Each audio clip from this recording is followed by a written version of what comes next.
السلام علیکم viewers, word of knowledge میں خوش آمدید۔ آج کے اس لیکچر میں ہم اسلامیات کلاس 8 اردو میڈیم ڈسکس کرنے جا رہے ہیں۔ تو آئیے اپنا لیکچر سٹارٹ کر لیتے ہیں۔ خالی جگہ فل کرنے ہیں۔ جو شخص قرآن مجید کا ایک حرف تلاوت کرے گا اسے 10 نیکیوں کا ثواب ملے گا، تو اسے 10 نیکیوں کا ثواب ملے گا۔ جس طرح مجھے تمام مخلوق پر فضیلت ہے، اسی طرح ڈیش کو دوسرے لوگوں پر فضیلت ہے۔ اسی طرح قاری قرآن کو دوسرے لوگوں پر فضیلت ہے۔ اپنے گھر کو ڈیش اور نماز سے روشن رکھو۔ اپنے گھر کو تلاوت قرآن اور نماز سے روشن رکھو۔ میری امت کی سب سے افضل ترین عبادت تلاوت قرآن مجید ہے۔ ڈیش اللہ کا دسترخوان ہے، اسے نہ چھوڑو۔ تلاوت قرآن مجید اللہ کا دسترخوان ہے، اسے نہ چھوڑو۔ صحیح اور غلط کی نشاندہی کرنی ہے۔ الف آداب تلاوت میں سے ہے کہ آدمی باوضو اور قبلہ رخ ہو کر بیٹھے، خوشبو لگائے تو بہتر ہے۔ یہ صحیح ہے۔ قرآن مجید کو تکیہ رحل یا اونچی جگہ پر رکھنا ضروری ہے۔ یہ غلط ہے۔ تلاوت کا آغاز تعوذ اور تسمیہ سے کریں۔ بالکل صحیح ہے۔ جتنا ممکن ہو قرآن مجید تیزی سے پڑھیں۔ یہ بالکل غلط ہے۔ رموز و اوقاف کا خیال رکھ کر پڑھیے۔ یہ صحیح ہے۔ خالی جگہ فل کرنے ہیں۔ عقیدہ، آخرت، توحید و رسالت کے بعد اسلام ڈیش عقیدہ ہے۔ عقیدہ آخرت، توحید اور رسالت کے بعد اسلام ڈیش عقیدہ ہے۔ اسلام تیسرا عقیدہ ہے۔ عقیدے کے معنی ہیں ڈیش اور ڈیش کرنا۔ عقیدے کے معنی ہیں گرہ لگانا اور مضبوط کرنا۔ آخرت کا مطلب ہے انجام۔ عقیدہ آخرت کا مطلب ہے کہ اس بات پر پختہ یقین رکھا جائے کہ ہمیں مرنے کے بعد زندہ گاہ عدل و انصاف کے مطابق ڈیش ہوگا، فیصلہ ہوگا۔ اس کو ماننے سے انسان کی ڈیش زندگی پر نہایت گہرے ڈیش مرتب ہوتے ہیں۔ اس کو ماننے سے انسان کی عملی زندگی پر نہایت گہرے اثرات مرتب ہوتے ہیں۔ عقیدہ آخرت کی بدولت انسان کے کردار، اس کی سوچ اور اس کے عمل میں تبدیلی آتی ہے۔ فرسٹ ون ہے صحیح۔ انسان ہر چھوٹا بڑا کام کرتے وقت اپنے سامنے کوئی نہ کوئی مقصد ضرور رکھتا ہے۔ اس کی اصل کامیابی و ناکامی کا انحصار اس زندگی پر نہیں، تو یہ غلط ہے۔ اس کے سامنے زندگی کا ایک اعلیٰ نصب العین ہوتا ہے۔ بالکل صحیح ہے۔ نصب العین کے اصول کے لیے اپنی تمام تر توانائیاں صرف کرنے کے لیے تیار نہیں رہتا، یہ غلط ہے۔ کیا عقیدہ آخرت کو ماننے سے انسان کی عملی زندگی پر نہایت گہرے اور مثبت اثرات مرتب ہوتے ہیں؟ ہاں، بالکل ہاں۔ کیا دنیا کی زندگی کے بعد ایک ایسی زندگی آئے گی جس میں ہماری دنیاوی زندگی کا حساب و کتاب لیا جائے گا اور عدل و انصاف کے مطابق فیصلہ ہوگا؟ بالکل یہ صحیح ہے، ہاں۔ کیا عقیدہ آخرت پر یقین رکھنے والے شخص بامقصد زندگی گزارتا ہے؟ جی ہاں۔ کیا عقیدہ آخرت پر ایمان رکھنے سے انسان میں نیکی کی طرف میلان، دیانتداری و دیگر عمدہ صفات پیدا ہوتی ہیں؟ جی بالکل ہاں۔ عقیدہ آخرت عقائد اسلام میں توحید و رسالت کے بعد ڈیش عقیدہ ہے، تو وہ ہے تیسرا عقیدہ۔ عقیدہ آخرت تعمیر سیرت میں ڈیش کردار ادا کرتا ہے، مثبت کردار ادا کرتا ہے۔ عقیدہ آخرت انسان میں ڈیش جیسی صفات پیدا کرتا ہے، تو صبر و استقامت جیسی صفات پیدا کرتا ہے۔ روزہ ارکان اسلام میں سے اہم رکن ہے، جسے عربی میں ڈیش کہتے ہیں، عربی میں صوم کہتے ہیں۔ الصلاۃ شریعت میں صبح صادق سے لے کر غروب آفتاب تک ڈیش اور ڈیش سے رکنے کا نام روزہ ہے۔ تو اصلاح شریعت میں صبح صادق سے لے کر غروب آفتاب تک کھانے پینے اور نفسیاتی خواہشات سے رکنے کا نام روزہ ہے۔ جس طرح تم سے پہلے لوگوں پر فرض کیے گئے تھے تاکہ تم ڈیش بنو، تاکہ تم پرہیزگار بنو، جس طرح تم سے پہلے لوگوں پر فرض کیے گئے تھے تاکہ تم پرہیزگار بنو۔ اللہ سبحانہ و تعالیٰ نے رمضان کے روزے ڈیش قرار دیے، فرض قرار دیے۔ نماز تراویح پڑھنے کو ڈیش مقرر کیا ہے، نفل مقرر کیا ہے۔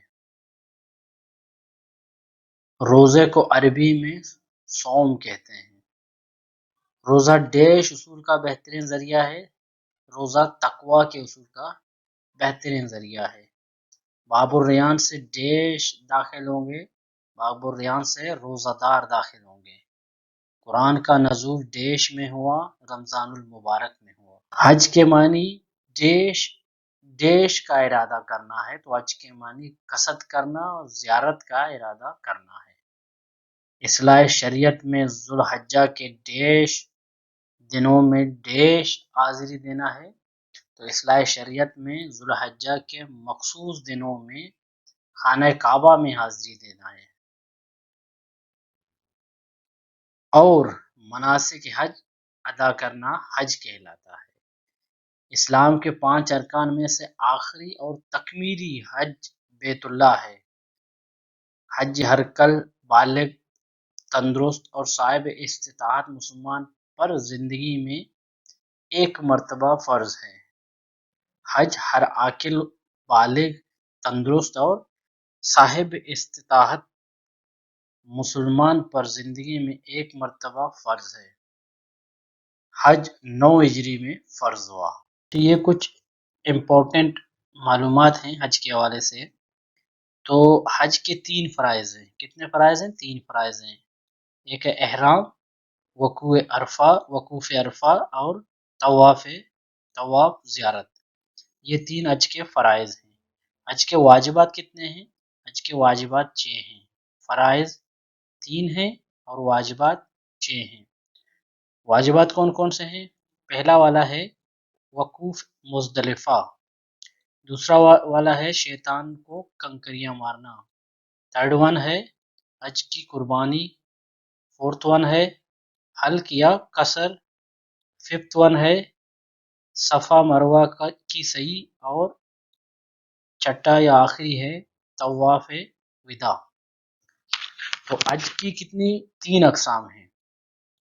اس کو بولتے ہیں فرسٹ ون کو حج افراد، سیکنڈ ون کو حج تمتع، اور تھرڈ کو حج قرآن۔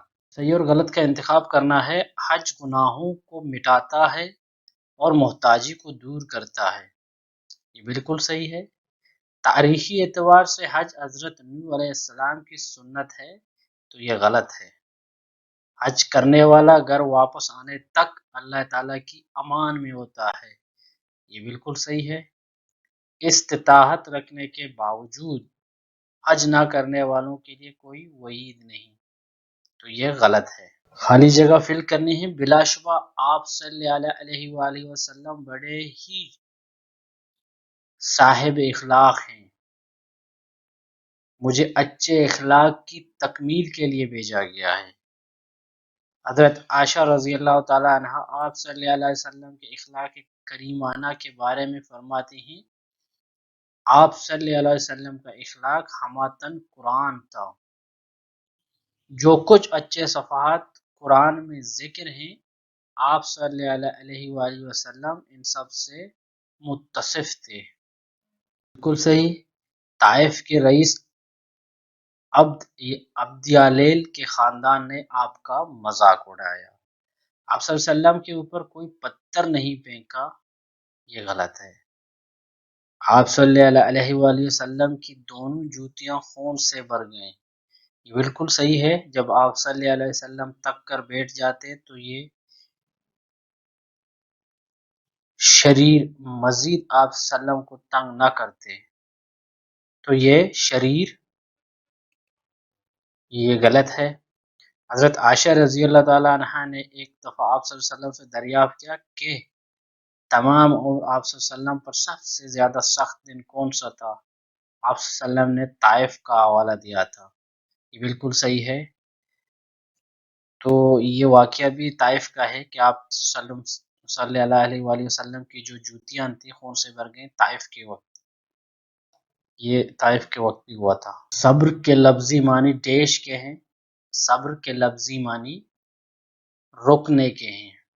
قرآن و سنت میں نفس کو خلاف تابع امور پر جمانا صبر کہلاتا ہے۔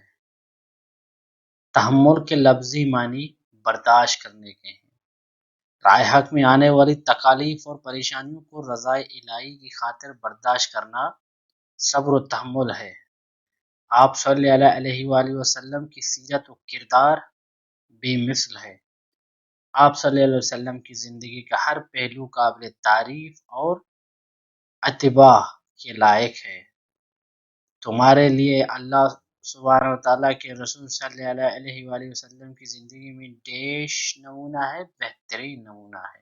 صبر و تحمل میں بھی آپ صلی اللہ علیہ وسلم سب انسانوں کے لیے بہترین نمونہ ہیں۔ یہ بالکل صحیح ہے۔ زید بن شانہ ایک عام آدمی تھے، تو یہ غلط ہے۔ زید بن شانہ نے حضور صلی اللہ علیہ وسلم میں نبوت کے علامات میں 2 علامات کے علاوہ باقی تمام علامات دیکھے تھے، صرف 2 نہیں دیکھے تھے، تو یہ صحیح ہے۔ میں ان دونوں کا امتحان نہیں دینا چاہتا تھا، یہ غلط۔ ایک یہ کہ آپ صلی اللہ علیہ وسلم کا حکم آپ کے غصے پر غالب ہو گیا، دوسرا یہ کہ آپ صلی اللہ علیہ وسلم سے جس قدر جہالت کا برتاؤ کیا جائے آپ صلی اللہ علیہ وسلم کے تحمل میں اضافہ ہو گیا، تو یہ بالکل صحیح ہے۔ میرے نبی صلی اللہ علیہ وسلم کی سیرت سراسر ڈیش اور روشنی ہے، سراسر ہدایت اور روشنی ہے۔ آپ صلی اللہ علیہ وآلہ وسلم نے زندگی کے ایسے طریقے سکھائے ہیں جو انسان کو کامیابی و کامرانی سے ہمکنار کرتے ہیں۔ آپ صلی اللہ علیہ وسلم کے تعلیمات میں سے اہم تعلیم اخلاق و تقوی ہے۔ اخلاق کا لغوی مطلب خالص ہے۔ اصلاحاً کوئی بھی نیکی خالصتاً اللہ تعالیٰ کی رضا کے لیے کی جائے۔ تقوی کے معنی پرہیزگاری کے ہیں۔ اللہ تعالیٰ کے خوف سے تمام گناہوں سے بچنا اور نیکی کی طرف راغب ہونا تقوی ہے۔ صحیح اور غلط کی نشاندہی کرنی ہے۔ اخلاص و تقوی کا دل سے کوئی تعلق نہیں ہے، تو یہ غلط ہے۔ آپ صلی اللہ علیہ وآلہ وسلم کے تعلیمات کا خلاصہ مختصر الفاظ میں بیان کرنا چاہیں تو اس لیے یہی 2 الفاظ اخلاص و تقوی موضوع ہیں، تو یہ بالکل صحیح ہے۔ اخلاص و تقوی کا باہمی کوئی ربط نہیں، یہ غلط ہے۔ اخلاص و تقوی اعمال کے روح ہیں، یہ بالکل صحیح ہے۔ جن اعمال میں دکھاوا اور نمائش شامل ہو ان کی اللہ تعالیٰ کے ہاں بڑی قدر و قیمت ہے، تو یہ بالکل غلط ہے۔ لفظ عدل کا معنی ہے سیدھا کرنا۔ کسی چیز کو اس کے صحیح مقام پر رکھنے کو عدل کہتے ہیں۔ اردو میں انصاف کا لفظ عدل کے معنی میں استعمال ہوتا ہے۔ اس طرح ہر کام مناسب وقت پر کرنا، ہر چیز کو موزوں جگہ پر رکھنا عدل کہلاتا ہے۔ عدل کی ضد ظلم ہے، جس کے معنی ہے کسی چیز کو غیر موزوں جگہ پر رکھنا۔ احسان حسن سے نکلا ہے۔ اسلام میں احسان کا مفہوم یہ ہے کہ کسی کام میں دل لگا کر عمدگی اور اچھے طریقے سے انجام دینا۔ صحیح اور غلط کا انتخاب کرنا ہے۔ بے شک اللہ سبحانہ و تعالیٰ عدل و احسان اور رشتہ داروں کے حقوق ادا کرنے کا حکم دیتا ہے، یہ بالکل صحیح ہے۔ اسلام نے جن معاشرتی و اخلاقی امور پر زور دیا ہے، عدل و احسان ان میں نہیں ہے تو یہ غلط ہے۔ جس قوم و سماج میں عدل و انصاف نہ ہو تو وہ خدا کی رحمت سے محروم ہوگی، بالکل صحیح۔ زندگی کے ہر شعبے میں عدل کی ضرورت نہیں ہے، یہ غلط ہے۔ عدل و انصاف حکومت کی عمارت کا ستون ہے، یہ بالکل صحیح ہے۔ اسی لیے حاکم کا عادل ہونا ضروری نہیں، یہ غلط ہے۔ بے شک انصاف کرنے والے اللہ تعالیٰ کے پاس نور کے منبر پر ہوں گے، تو یہ صحیح ہے۔